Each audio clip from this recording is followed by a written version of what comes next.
জায়গায় মন খালি চঞ্চল, স্থির নাই। এই চঞ্চল মন কেন চঞ্চল, কি জন্য চঞ্চল? কারণটা হচ্ছে মন তখনই চঞ্চল থাকবে, ততদিন পর্যন্ত চঞ্চল থাকবে যতদিন পর্যন্ত আমরা আমাদের জিহ্বাকে নিয়ন্ত্রণ না করতে পারছি। জিহ্বাকে কি করে নিয়ন্ত্রণ করব? বেদেতে বলা হয়েছে, বেদমন্ত্রে বলা হচ্ছে আহার শুদ্ধ স্মৃতি শুদ্ধ ধ্রুবা। যদি আমাদের আহার পবিত্র হয়, আহারগুলো সংস্কৃত করা হয়, আহারগুলো পবিত্র করা হয়, আহার পবিত্র হয়, তাহলে এই পবিত্র আহার করে চিত্ত মানে মন, হৃদয়, সত্তা। চিত্ত শব্দে সত্তাকে বলেছেন ভক্তিবিনোদ ঠাকুর। আপনার যে ব্যক্তি সত্তা, আপনার যে মনুষ্যত্ব, বেদ বলছে যদি আহার পবিত্র করেন তাহলে আপনার ব্যক্তি সত্তা, আপনার মনুষ্যত্ব, আপনার বিবেকত্ব, আপনার দয়ার্দ চিত্ত এমনিতেই বিকশিত হবে যদি আপনি পবিত্র খাবার গ্রহণ করেন। বোঝা গেল? খুব শক্ত শক্ত বাংলা। যদি পবিত্র আহার গ্রহণ করেন তাহলে বেদ বলল আপনার চিত্ত পরিশুদ্ধ হবে, মন পরিশুদ্ধ হবে, চিত্তের চাঞ্চল্যতা বিদূরিত হবে, আপনি স্থির মনে গোবিন্দের ভজনা করতে পারবেন। তাহলে আহার শুদ্ধ, যদি আহার পবিত্র হয়, সংস্কৃত হয়। এখন অনেকেই প্রশ্ন করেন আমাদের কাছে যে রামায়ণে তো অনেক মাংস খাওয়ার, হরিণের মাংস খাওয়ার, বিভিন্ন মাংস খাওয়ার দৃষ্টান্ত রয়েছে। অনেক তত্ত্বে অনভিজ্ঞ যারা রামায়ণ পড়েছে, মহাভারত পড়েছে, অনেকে স্বামীজি সন্ন্যাসী পর্যন্ত অনেকে বলে দেয় আরে পুরাণ আদি রামায়ণে মহাভারতে মাংসের ছড়াছড়ি, আর আধুনিক কালের বৈষ্ণবেরা যেন ফাপরে পড়ে গেছে, এখন মাংস খাওয়া যাবে না, গলায় মালা পড়ো, কপালে তিলক দাও। কিন্তু ওরা জানে না, ওরা জেনেও না জানার ভান করছে।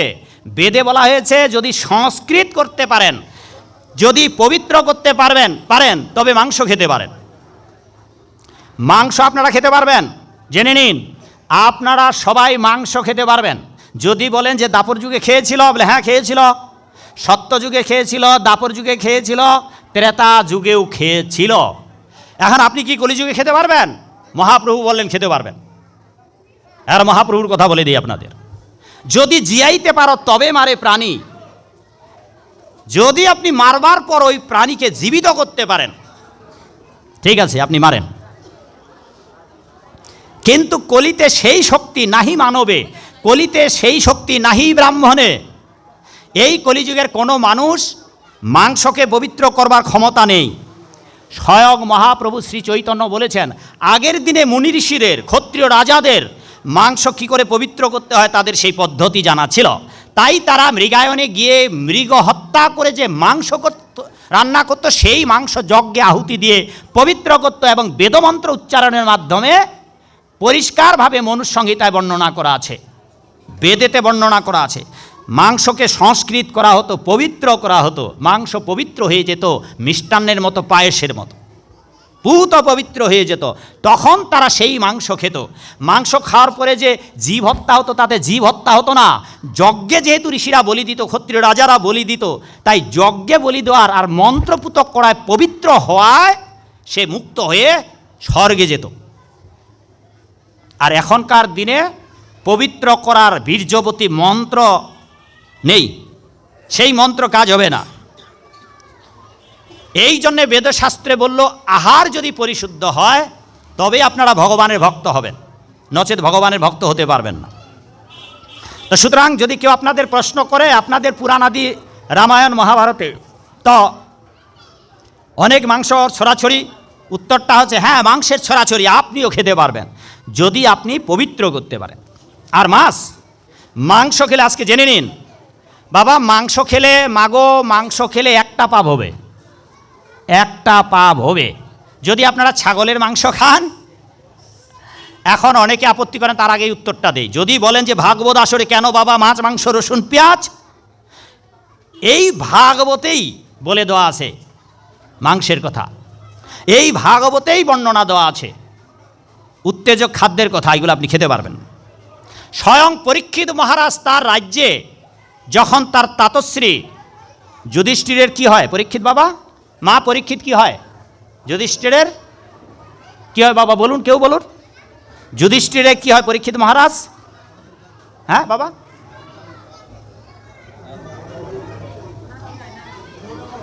আমি জিজ্ঞাসা করছি যুধিষ্ঠির মহারাজের কি হয় পরীক্ষিত মহারাজ? এই দিক দিয়ে উত্তরটা দিন, উল্টো দিকে না উত্তরটা দিয়ে।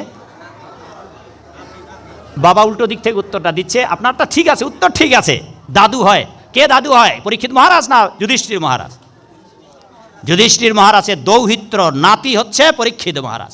এই পরীক্ষিত মহারাজের রাজত্বকালে রাজ্যে ঘোষণা দিলেন, আমার রাজ্যে 4টি বিধি পালন করা হবে বলবৎ। 4টি বিধি কি? কলি এলেন, তিনি রাজ্য এমন ধর্ম সংস্থাপনার্থায় এমন ধর্মরাজ্য প্রতিষ্ঠিত করেছিলেন। কি কি আইন করে দিয়েছিলেন? এই আমার রাজ্যে কলি এলেন, কলিকে থাকবার জায়গা দিলেন।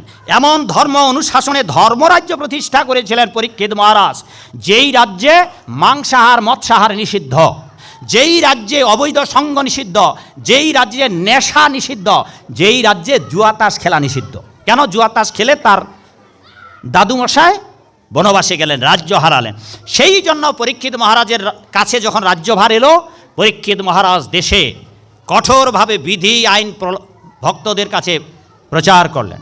এমনকি পৃথিবীর ইতিহাসে এই ভাগবতে অনেক রাজার নাম আছে, পুরাণে অনেক রাজার নাম আছে, যে একাদশীর আগের দিনে সমস্ত রাজ্যে ঢোল পিটিয়ে দেওয়া হতো, এবং যারা একাদশী করা হতো না তাদেরকে হত্যার আদেশ দেওয়া হতো,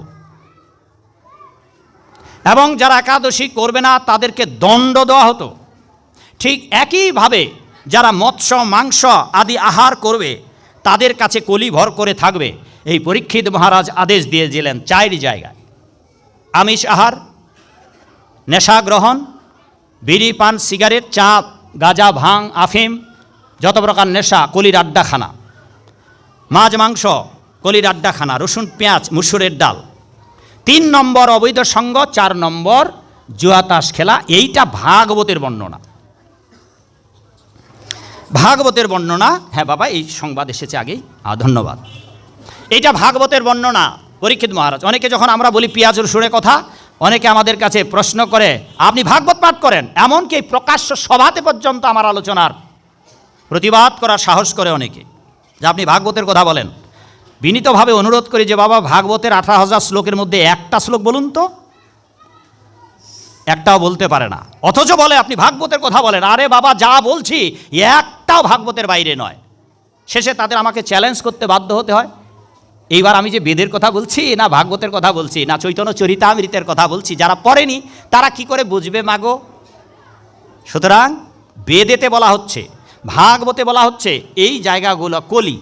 তা ধরুন যে আপাতত আপনাদের সবার ঘাড়ে কলি আছে, কলি, এটা কলিকে কি করে তাড়ানো যাবে? কলিকে না তাড়া পর্যন্ত আপনি ভগবানের ভক্ত হতে পারবেন না।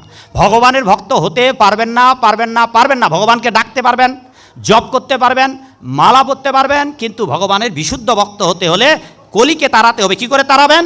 নিত্য সিদ্ধ কৃষ্ণ প্রেম জাগিলে সবার, নিত্য সিদ্ধ কৃষ্ণ প্রেমে জাগিলে সবার, আপনি পালাবে কলি করি হাহাকার।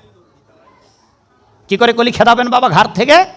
যদি আপনি কৃষ্ণ ভজন পরায়ণ হন। এইবার বললেন যে আহার শুদ্ধ। যদি আপনি চঞ্চল মনকে ভক্তিপথে ধাবিত করতে চান, যদি আপনি আপনার এই ভাগবত কথা শ্রবণ করে বাড়িতে গিয়ে ভক্তিপথে আপ্লুত করতে চান আপনার চিত্তবৃত্তিকে, তাইলে এই আহার শুদ্ধ করতে হবে। আহার পবিত্র না করে যা পাবো তাই খাবো, হোটেলে খাবো, শ্বশুরবাড়ি খাবো, বিয়ের বাড়ি খাবো, জামাই আদরে খাবো, বিয়ের আদরে খাবো, তাইলে বাবা ভগবান লাভ হবে না। কেন লাভ হচ্ছে না? এইখানেই কারণটা, যেটা আমি প্রায় বলে থাকি। এটা তুলসী পূজার দৃষ্টান্ত আমি প্রায় সব জায়গাতে আজকাল দিয়ে দিই, যাতে করে আপনাদের গ্রাম্য মায়েদের, সবার মায়েদের বুঝতে সহজ হয়। মাগো, গড়ায় জল দেবেন মাগো, বাবা গড়ায় জল, এটা প্রায় বলে থাকি আমি। তুলসীর গড়ায় জল দেন। জল দেওয়ার অভ্যাস আছে তো মায়েদের, বাবাদের? মনে রাখবেন, স্নান করে ভেজা কাপড়ে জল দিতে পারবেন না, স্নান করে গামছা পরে জল দিতে পারবেন না, স্নান করে ধুতি কাছা দিয়ে পরে বাবারা জল দেবেন। মায়েরা স্নান করে গলবস্ত্র নিয়ে গড়ায় জল দেবেন। এবার গড়ায় জল দেওয়ার মন্ত্র রয়েছে। যদি মন্ত্র জানা না থাকে, মহামন্ত্র সবাই জানেন, ওই যে উপরে লেখা আছে, হরে কৃষ্ণ কৃষ্ণ কৃষ্ণ হরে হরে, হরে রাম রাম রাম হরে হরে জল দিয়ে দেবেন।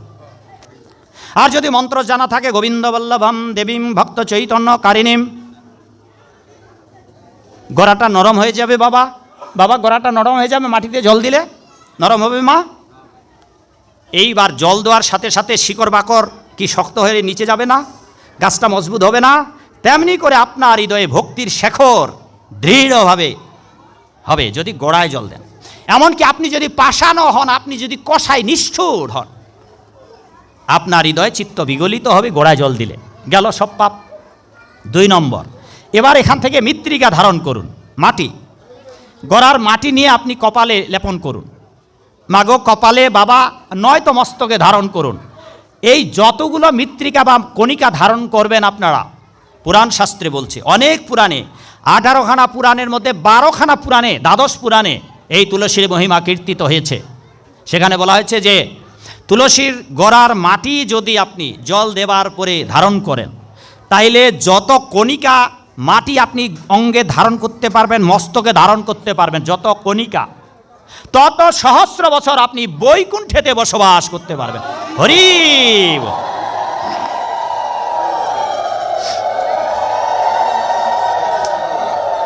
এবার 1 নম্বর গোড়ায় জল, 2 নম্বর মৃত্তিকা ধারণ, 3 নম্বর এবার হাঁটু গেড়ে প্রণাম দিন।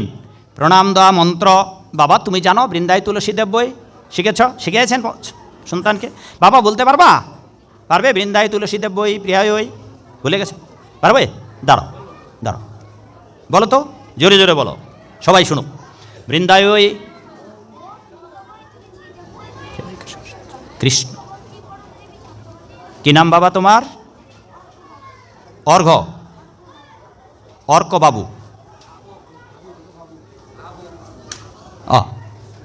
কোন ক্লাস পড়ো? ক্লাস 6-এর বাচ্চা। সাধুর ঘরে এটাই মহিমা। আর হয়তো অনেক কলেজে ছেলে মেয়ে আছে যারা হয়তো মন্ত্রটি বলতে পারবে না। মন্ত্র বলতে পারবেন না, ঠিক আছে, বাবা মহামন্ত্র বলে প্রণাম দেবেন, হরে কৃষ্ণ। এতে কি হবে? বৃন্দা দেবীকে তুলসীকে প্রণাম দিলে কৃষ্ণ পদে প্রেম ভক্তি লাভ হবে। আর কৃষ্ণ পদে প্রেম ভক্তি লাভ হলেই তো আর কিছু দরকার নেই। কারণ আমরা জানি একবার কৃষ্ণ নামে যত পাপ হরে, জীবের সাধ্য নাই তত পাপ করে। মহাপ্রভু আরেকটু 2 ধাপ এগিয়ে বললেন, প্রথমবার কৃষ্ণ নামে সব পাপ যাবে, আর পাপ গেলে হৃদয়ে প্রেম ভক্তি পাবে। এইবার প্রণাম দিলেই প্রেম ভক্তি লাভ হবে। 3 নম্বর। 4 নম্বর উঠে দাঁড়ান। উঠে দাঁড়িয়ে এবার 4-5টা ঘুরুন। বাড়িতে এমনভাবে তুলসী টবে রাখুন অথবা বেদি নির্মাণ করুন যাতে করে চতুর্দিকে ঘুরানো যায়। সময় নেই, ঘুরতে পারছেন না, প্রণাম দিয়ে যান। সময় নেই, জল দিতে পারছেন না, ছুঁয়ে দিয়ে যান, যে কোনো একটা করুন। এবার 4 নম্বর ঘুরুন। কয়বার ঘুরতে হবে? কিরে মা, কয়বার ঘুরতে হবে? 4 বার। মন্ত্র আছে জানি কানি চপা পানি। মন্ত্র যদি না জানা থাকে তাহলে আগেই বলেছি মহামন্ত্র। এইবার 4 বার ঘুরবেন না, কয়বার ঘুরবেন? ঘুরতে ঘুরতে মনে হারিয়ে গেল, খালি ঘুরতেই থাকুন। আর জানি কানি চপা পানি যেন তেন প্রকারে ন, যত প্রকার জঘন্য পাপ করেছেন খালি ঘুরতেই শেষ। আর কোনো দরকার আছে? কৃষ্ণ ভক্ত যদি নাও হতে পারেন, কেবল তুলসী দৈনন্দিন যদি পূজা করেন, অমনিতেই কৃষ্ণ ভক্ত হয়ে যাবেন, সব পাপ দূরিত হবে, খালি ঘুরতে শেষ। 5 নম্বর, এবার দাঁড়ালেন, দাঁড়িয়ে ছুঁয়ে দিলেন। কারেন্টকে যদি ছুঁয়ে দেন কি হবে মা? কারেন্ট, এই যে কারেন্ট আছে, এখন যদি ছুঁয়ে দেন কি হবে? কারেন্ট ছুঁয়ে দিলে আপনার প্রাণ হরণ করবে। এবার ইটস লাইক টাচ স্টোন, তুলসী দেবী পরশ মণির ন্যায়, স্পর্শমণি। কারেন্টকে ছুঁয়ে দিলে আপনার প্রাণ হরণ করবে, আর তুলসীকে ছুঁয়ে দিলে আপনার পাপ হরণ করবে। পাপ, মহাপাপ, অতি পাপ, যত পাপ সর্ববিনাশকারিণী ভক্তি দেবী তুলসী মহারানী। ছুঁয়ে দিলে 6 নম্বর। হ্যাঁ, ঠিক আছে। এরপর মাগো, ঠিক আছে মা, এরপর ছুঁয়ে, এরপর আপনারা গোবিন্দ পূজার জন্য তুলসী পত্র চয়ন করুন, তুলুন। মনে রাখবেন, গোবিন্দ পূজার জন্য বা যেই জন্যই আপনি তুলসীর পাতা তুলুন, কখনোই স্নান না করে তুলসীর পাতা তুলতে যাবেন না। পায়ে জুতা পরে তুলসীর পাতা তুলবেন না। এমনকি ফুল, আজকে মামুনি ফুল তুলতে গেছেন, তার আগেই সে ওঠার আগেই ফুল তুলে ফেলেছে। কিন্তু যারা ফুল তুলে ঘুরে বেড়াচ্ছে ওদের চেহারা দেখলেও তো বোঝা যায় স্নান করেছে কি না। যদি স্নান না করেই ফুল তুলেন, ওই ফুলে গোবিন্দ পূজা হবে না। অনেকে আমাদের কাছে বলে, বাবা যদি ভোরবেলায় উঠে ফুল তুলতে না যাই তাইলে আমরা যাওয়ার আগেই কেউ নিয়ে যাবে, তাই বলে স্নান না করে ও তো গোবিন্দ পূজায় লাগবে না। তো যে পূজা গোবিন্দ পূজায় লাগলো না ফুল, সেই পূজা নিয়ে কি লাভ হলো আপনার দৌড়ঝাঁপ করে? আরেকটা বিষয়, যে অনেকে লাঠি দিয়ে, লকড়ি দিয়ে, কি যেটা দিয়ে ফুল টানে টানে নামায় ছিঁড়ায়, কি বলে ওই লাঠিটার নাম? কোটা। কোটা, কোটা। এই কোটা দিয়ে নামান যে ফুল মাটিতে পড়ে যায়, কোটা দিয়ে নামানো ফুল মাটিতে পড়ে যায়, মাটিতে পড়ে যাওয়া ফুল গোবিন্দ পূজায় লাগবে না। শিউলি ফুল মাটিতে পড়ে, সেই জন্য বুদ্ধিমানের কাজ হবে শিউলি ফুলের মাটির উপরে কোনো কিছু বিছিয়ে দেওয়া বা টাঙ্গিয়ে দেওয়া মশারির মতো করে, যাতে করে মাটিতে না পড়ে। মনে রাখবেন, মাটিতে পড়ে যাওয়া ফুল পূজায় লাগবে না। আর মাটিতে পড়ে যাওয়া ফুল যদি আপনারা ধুয়ে পূজা দেন তাও ধোয়া যাবে না। ফুল পূজা, মাটিতে পড়ে যাওয়া ফুল ধুইলে পূজায় দেওয়া যাবে না। মনে রাখবেন, তুলসী পাতা অবশ্যই ধুইতে হবে, ফুল অবশ্যই ধোয়া যাবে না, তা মাটিতে ফেলা যাবে না। এবার যত্ন করে যদি একটা ফুলও গোবিন্দকে দিতে পারেন, তা যদি পরিশুদ্ধভাবে হয়, একটাই যথেষ্ট, অতগুলা দেওয়ার। আর ভোরবেলায় উঠে স্নান করে দৌড়ঝাঁপ করে লাঠি সোটা নিয়ে ফুল তোলার কি অর্থ আছে? দরকার নেই। গোবিন্দ তো আপনার ভাবগ্রাহী জনার্দন, হৃদয়ের ভক্তিটুকু চান। বাবা কিছু বলতেছিলেন? হৃদয়ের ভক্তিটুকু চান। যদি হৃদয় ভক্তি থাকে হাজার, আর যদি ভক্তি না থাকে হাজার ফুল দিলেও কাজ হবে না। হৃদয়ের ভক্তিটুকু দিয়ে একটি ফুল দেন, আর যদি ফুল না পান তো মনফুল ভক্তি ভরে গোবিন্দ চরণে অর্পণ করুন, সব হয়ে গেল। গতকালকে আমি মনের কথা বলেছি, সব কিছু মন দিয়ে হয় না, কিছু কিছু মন দিয়ে হয়। এই গেল। এবার তুলসীপত্র চয়ন করে গোবিন্দের চরণে অর্পণ করুন। গোবিন্দকে অর্পণ করলে গোবিন্দ সোজা আপনার মস্তকে প্রেম ভক্তি লাভের আশীর্বাদ প্রদান করবেন। এবার 9 নম্বর, 8 নম্বর, গোবিন্দের চরণে অর্পণ করে আপনি ভক্ষণ করুন। তাইলে আপনার হৃদয় যত রকমের কুটি নাটি ময়লা মাটি 2 নাম্বারই 14 নাম্বারই আছে, সব বিধৌত হয়ে যাবে। ঠিক আছে? মঞ্জরি বাবা, এটা মঞ্জরি কচি যখন কেবল ফুল এসেছে, এই ফুল পত্র সমেত, দ্বিপত্র সমেত ফুল অথবা কয়েক পত্র সমেত ধারালো কেচি দিয়ে বা ব্লেড দিয়ে কেটে যদি গোবিন্দকে অর্পণ করেন চরণে, আর ওই মঞ্জরির ঘ্রাণ যদি নাসিকায় গ্রহণ করেন, তাহলে আপনার হৃদয়ে যত পাপ পঙ্কিলতা আছে সব বিনাশ প্রাপ্ত হবে। এভাবে 9 প্রকারের যে কোনো এক প্রকারেই যদি আপনারা পালন করেন, তাতেই আপনার জীবন ধন্য হয়ে যাবে। তাইলে আপনারা বলতে পারেন যে বাবা কতই তো গোড়ায় জল দিলাম, কতই তো ছুঁয়ে দিলাম, কত ঘুরলাম সরকির মতো, কতই তো প্রণাম করলাম, তো আজও কেন কৃষ্ণ ভক্ত হতে পারলাম না? ওই যেখানে আছি ওইখানেই আছি। হ্যাঁ, শুকটান দিচ্ছি, চুরুট খাচ্ছি, চায়ের হোটেলে যাচ্ছি, আবার ভাগবত আসরে আসছি, আবার মালাও পড়েছি, আবার হরিবোল করছি। আবার অনেকে আছে এতদিন ধরে ভাগবত আসরে এসেও ভগবানের কথা শুনে এখনও মালায় পড়লো না।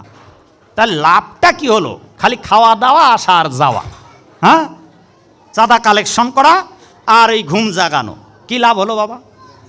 সেই জন্যে মাত্র একটা জিনিস পরিবর্তন করতে হবে আপনাদের, মাত্র একটা।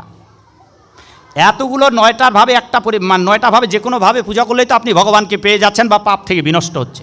আর পাপ বিনষ্ট হলে আপনি ভগবানের ভক্ত হয়ে যাবেন। যেহেতু আজও জিহ্বার লালসা ত্যাগ করতে পারেন নাই, এই জন্য এতদিন যে জল দিয়েছেন সেই পাপগুলো যায় নাই। কেন যাবে বাবা? কেন যায় না? আজকে শুনতেছেন যে একবার জল দিলে সব যাবে, শুয়ে দিলে সব পাপ যাবে, হ্যাঁ, ঘুরলেই সব পাপ যাবে। তো আপনাদের কেন গেল না? যায় নাই, তার বড় প্রমাণ যে আজও আপনারা জিহ্বার লালসা ত্যাগ করে ভগবানের গোবিন্দের ভক্ত হতে পারছেন না। কি কারণটা কি বাবা? কারণটা হচ্ছে এই, কারণটা কি? জল দিলাম বাবা আমরা, কিরে মা, কি দিয়ে জল দিলাম? জল দিলাম বাবা এই হাত দিয়ে, হ্যাঁ। মৃত্তিকা মাটি ধারণ করলাম কি দিয়ে? হাত দিয়ে। এইবার তুলসী ছুঁয়ে দিলাম কি দিয়ে? হাত দিয়ে। এইবার প্রণাম দিলাম হাঁটু গেড়ে কি দিয়ে? হাত দিয়ে, হ্যাঁ। এবার পাতা তুললাম কি দিয়ে? তুলসীর, হাত দিয়ে। এবার গোবিন্দের চরণে নিবেদন করলাম কি দিয়ে? হাত দিয়ে। এবার ঘ্রাণ নিলাম কি দিয়ে? হাত দিয়ে। খেলাম কি দিয়ে? হাত দিয়ে। এই হাত দিয়ে সমস্ত পাপ বিনাশ হয়ে গেল। আবার এই হাত দিয়ে যখন অফিসে যাবেন, আদালতে যাবেন, চাকুরি বাকুরি ব্যবসা বাণিজ্যে যাবেন, এইবার আসন পেতে ভুরি ভোজনে বসেছেন, যেই হাত দিয়ে গোবিন্দ পূজা করলেন, যেই হাত দিয়ে তুলসীর মৃত্তিকা ধারণ করলেন, যেই হাত আপনার পবিত্র হয়ে গেল, যেই দেহটা পরিশুদ্ধ হয়ে গেল, পাপ থেকে যেই বিমুক্ত হয়ে গেল, এইবার খেতে বসেছেন, আবার এই হাত দিয়েই মুরগির ডিম খাচ্ছেন, এই হাত দিয়েই মাছ মাংস রসুন পেঁয়াজ খাচ্ছেন। ফলে একবার কৃষ্ণ নামে যত পাপ হরে, জীবের সাধ্য নাই তত পাপ করে, এইটা কার্যকরী হচ্ছে না। এইটা কার্যকরী হচ্ছে না। কার্যকরী তখনই হবে যদি জগাই মাধার মতো হতে পারেন। ওরে মা, জগাই মাধার মতো যদি হতে পারেন বাবা, তো জগাই মাধার মতো কি হবেন? জগাই মাধার মতো পাপই না। না, এত পাপ করতে পারবেন না আপনারা। হত্যা করতে পারবেন মানুষকে, নারী ধর্ষণ করতে পারবেন, তো কালকে হাজতে যেতে হবে। চুরি ডাকাতি ধরা পড়লে খবর আছে। তারপর মদ্যপান, বেশ্যা ঘরে যাওয়া, একটাও করতে পারবেন না। আর জগাই মাধাই সবটাই করেছিল, কিন্তু জগাই মাধাই সবটা করার পরেও একদিনে সর্বপাপে ভো মোক্ষয়িষ্যামি মা শুচ, ভগবান শ্রী চৈতন্য মহাপ্রভু একদিনেই তাকে মুক্ত করে দিলেন। কি করে বাবা? একটা রহস্য আছে, অনেকগুলো রহস্য আছে। চৈতন্য ভাগবতে বৃন্দাবন দাস ঠাকুর বর্ণনা দিয়েছেন, সেগুলো বর্ণনা সময় আর আধা ঘন্টা আছে বোধহয়। হ্যাঁ, আধা ঘন্টা আছে। তা যদি কালকে সময় পাই ওই ইতিহাসটা বলবো। এত পাপ করেছিল যে যমরাজ জগাই মাধার পাপ লিখা বন্ধ করে দিয়েছিল। আর 10 মিনিট পর বাবা, আর 20 মিনিট পর আমি আপনাদের কাছে মিনতি করতে চাই। আর 30 মিনিট কথা বলবো, আর 20 মিনিট পর আপনাদের কাছে, আপনারা উঠবেন না। 20 মিনিট পর কমিটির ভক্তরা আপনাদের কাছে ভিক্ষার জন্য হাত পা দেবে। যাদের যা আছে, যতটুকু সামর্থ্য অনুসারে, 1 টাকা, 2 টাকা, 5 টাকা, 10 টাকা, 500 টাকা, 100 টাকা, যার যা আছে। এই দামোদর মাস, পুরুষোত্তম মাস, যেটা বিষয়ে বলার দরকার ছিল, প্রথমেই প্রতিশ্রুতি দিয়েছিলাম, সেটা আর বলা হলো না। অন্য মাসে ভগবত কর্ম, ভগবত উদ্দেশ্যে দান দিলে যা হবে, এই মাসে 100 টাকা দিলে 1000 টাকা হয়ে যাবে।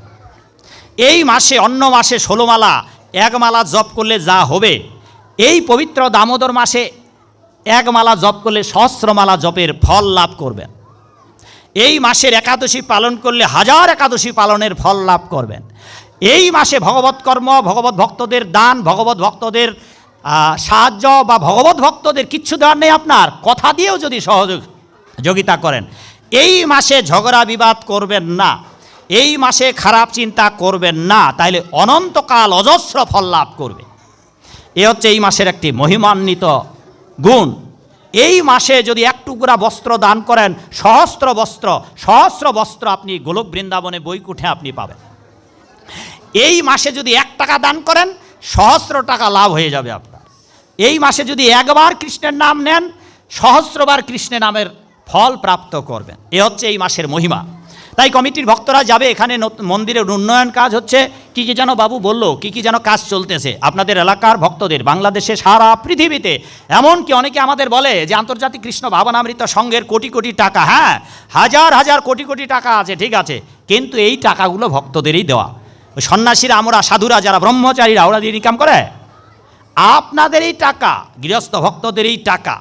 ভগবান কৃপা করে যাদের কাছ থেকে টাকা নেন, সবার কাছ থেকে নেবে না, কিন্তু কার কাছ থেকে ভগবান কার পকেটে হাত ঢুকাই দিয়ে, জগন্নাথ কার পকেটে হাত ঢুকাই দেবে, গোপাল কার পকেটে হাত ঢুকাই দেবে, কার মন বিগলিত করে। প্রভুপাদকে একসময় একজন ভক্ত বলেছিলেন যে প্রভুপাদ, ওই লোকটা খুব উৎফুল্লিত হয়ে আমাদের টাকা দিতে এসেছে।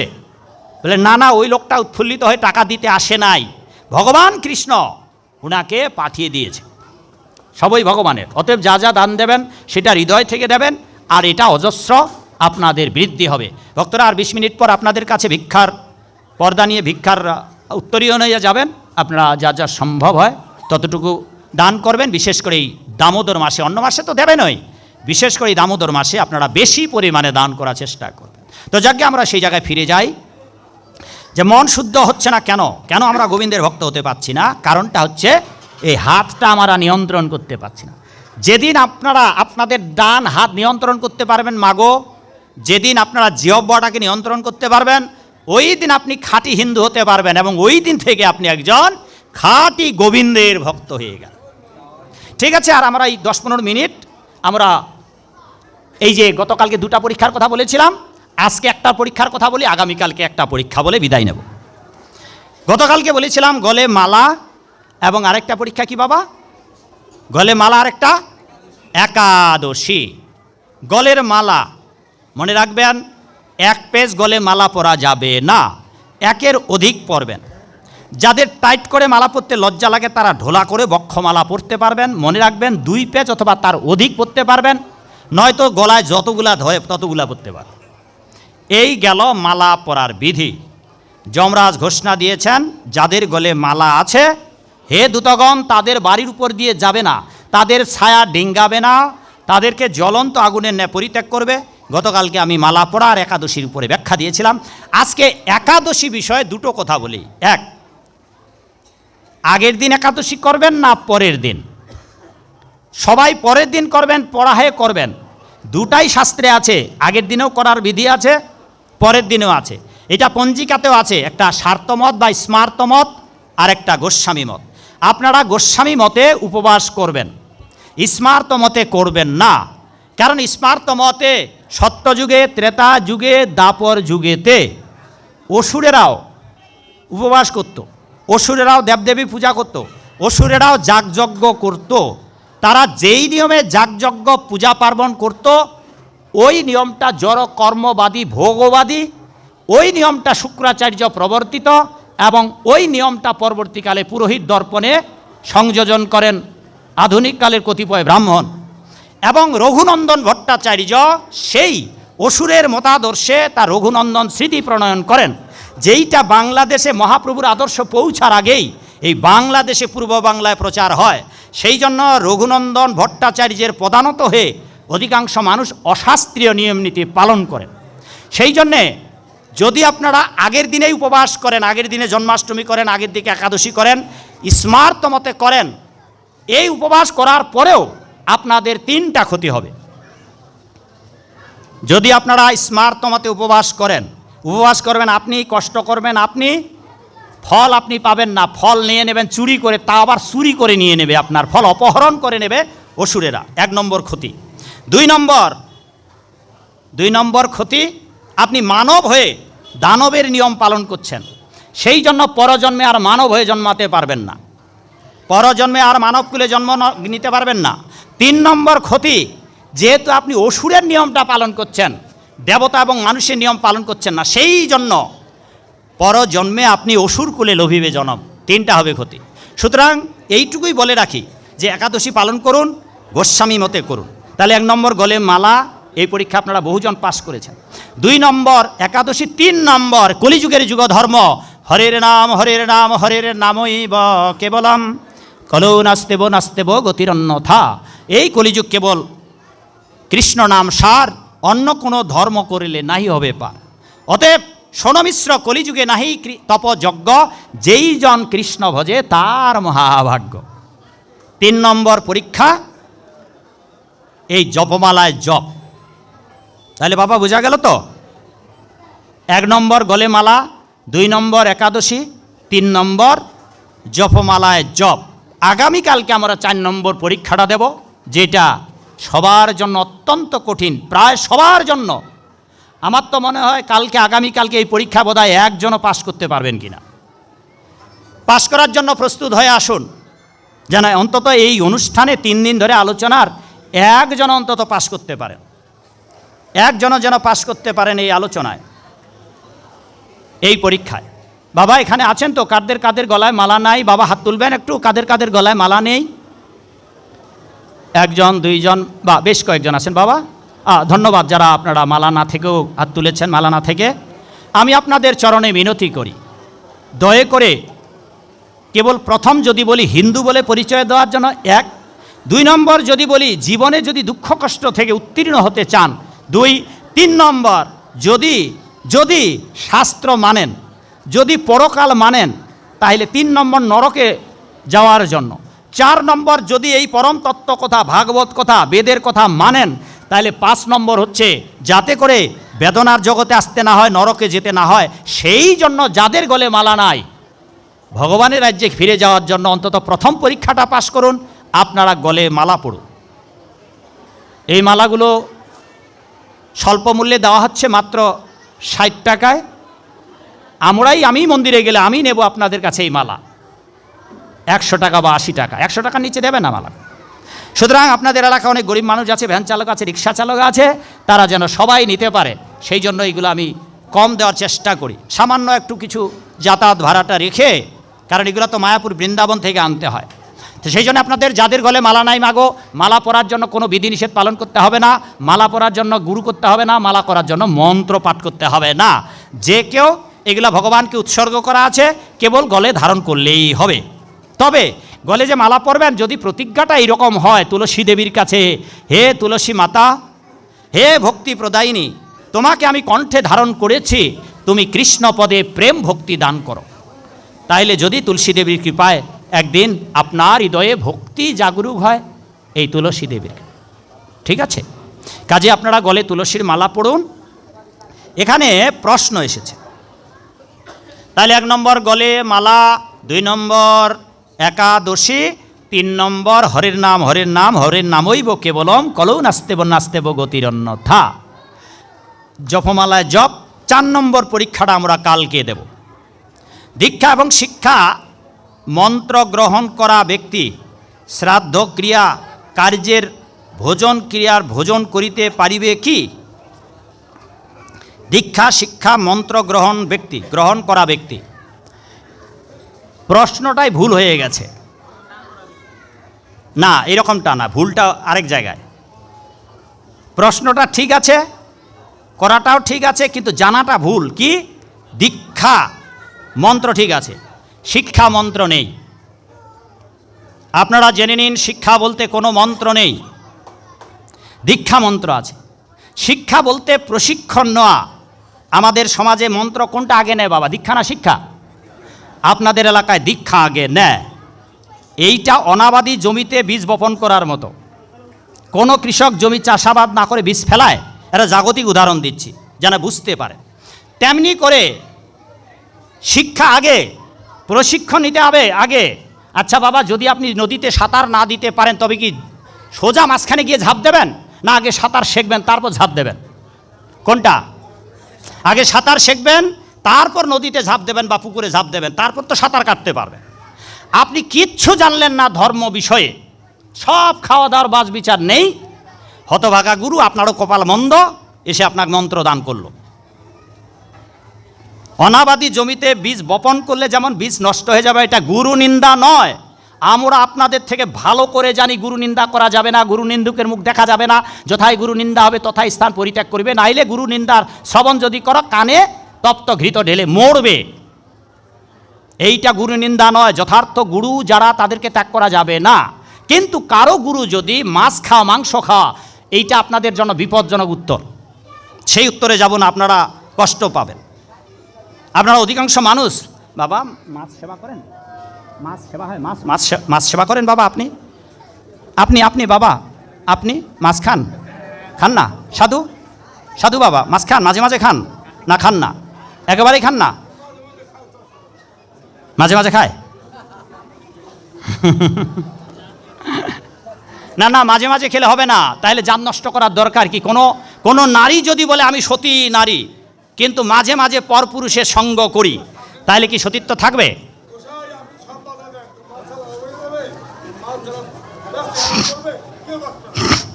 বাবা এই কথাটার উত্তর দেব না, কিন্তু অন্যজন বললে এটা কথার উত্তর দিতাম না। যেহেতু বাবার কপালে তিলক আছে, গলে মালা আছে, এই জন্য উত্তরটা দেব। বলে যে আপনি তো সব জায়গায় বাধা দিচ্ছেন, এইটা আমি কেন বাবা যদি ভাগবতে প্রমাণ দেখাই, তখন কি করবেন? এটা আমার বাধা, কোনো ইস্কন সাধুদের বাধা? এইটা বেদে আছে, গীতায় আছে, ভাগবতে আছে, পুরাণে আছে, একটা নয়, দুইটা নয়, আমি শত শত প্রমাণ দাঁড় করাতে পারি আপনাদের কাছে, শ্লোক নাম্বার সহ বলে দিতে পারি। এইবার আমরা কিন্তু সবার বিরুদ্ধে কথা বলছি, আপনাদের ভালো লাগবে না। যারা মৎস্যজীবী, শাস্ত্রে পুরাণে, আপনারা তো মহাভারত পড়েননি, মহাভারতে বলা আছে একজন মৎস্যজীবী তার ব্যবসা করবেন, কিন্তু সাধু হতে হলে মাছ খেতে পারবেন না, ব্যবসা করবেন। এইবার মৎস্যজীবী মৎস্য ব্যবসা করবে, যারা খায় তাদের তো লাগবে।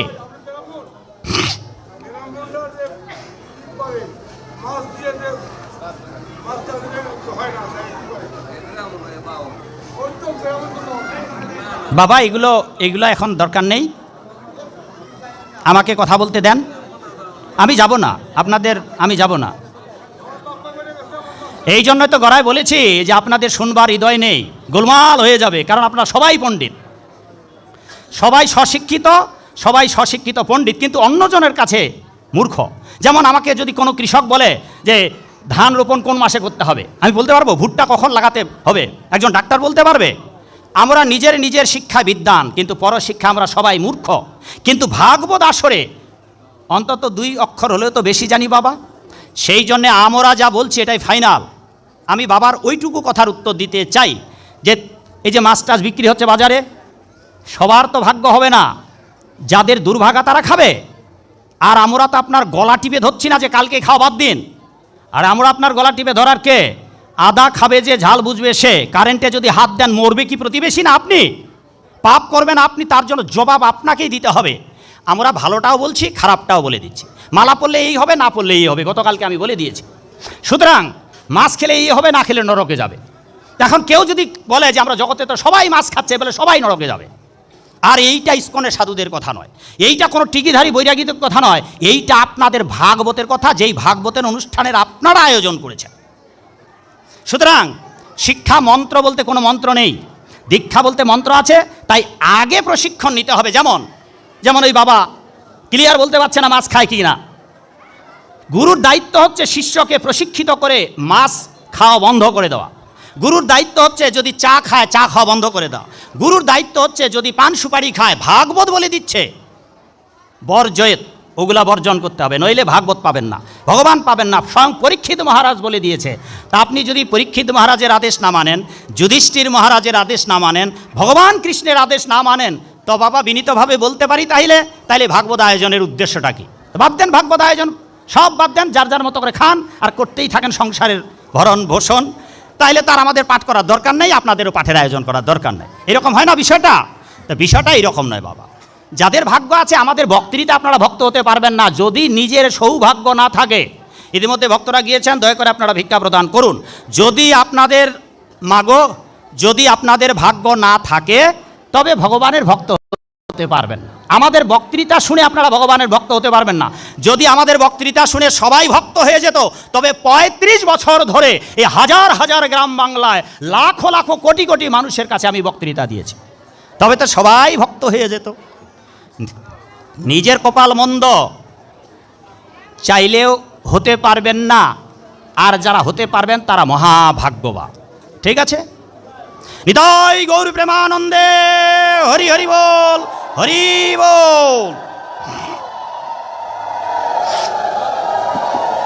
এইবার শেষ প্রশ্ন। মা ঠিক আছে মা, এইবার আপনারা কথা না বলে ধীরে ধীরে দান করুন, আর শেষ প্রশ্নের উত্তরটা শুনুন। বাবু বসুন, আর কয়েক মিনিট, আর 10 মিনিট আছে, এখন 19 বাজে। মাগো কথা বলো না, আমি উত্তরটা দেই। প্রশ্ন হচ্ছে, শ্রাদ্ধ ক্রিয়া কার্যের ভোজন করতে পারবে কি না? 3-4টি কারণে একজন শুদ্ধ ভক্ত অন্যের বাড়িতে গিয়ে খেতে পারবে না। যেমন আমরা আপনাদের এখানে এসেছি, 3টি কারণ। কী কী কারণ? শ্রাদ্ধ বাড়িতে, ওই শ্রাদ্ধ বাড়িতে যদি যে ব্রাহ্মণ পৌরোহিত্য করবেন, ওই ব্রাহ্মণ যদি বিশুদ্ধ ভক্ত না হয়, গলে যদি তুলসীর মালা না থাকে, কপালে যদি দ্বাদশঙ্গে ঊর্ধ্বপুণ্ড তিলক না থাকে, এবং মস্তকে যদি শিখা না থাকে, আর নিত্য প্রসাদভোজী না হয়, তাহলে এমন শ্রাদ্ধ বাসরে গিয়ে 1 নম্বর কারণ, বৈষ্ণবরা খাবেন না। 2 নম্বর কারণ, যেই শ্রাদ্ধ করছেন যেই পুরোহিত মহাশয়, সেই শ্রাদ্ধটা বিশুদ্ধ বৈদিক শাস্ত্রীয় সিদ্ধান্ত মতে কি না, নাকি মৎস্য আমিষ দিয়ে অথবা তিল অথবা তণ্ডুল দিয়ে প্রেত শ্রাদ্ধ করা হচ্ছে। 2 নম্বর কারণ। 3 নম্বর কারণ, ওই যে নিবেদন করছে পিণ্ড, সেই পিণ্ডটা ভগবত প্রসাদ কিনা।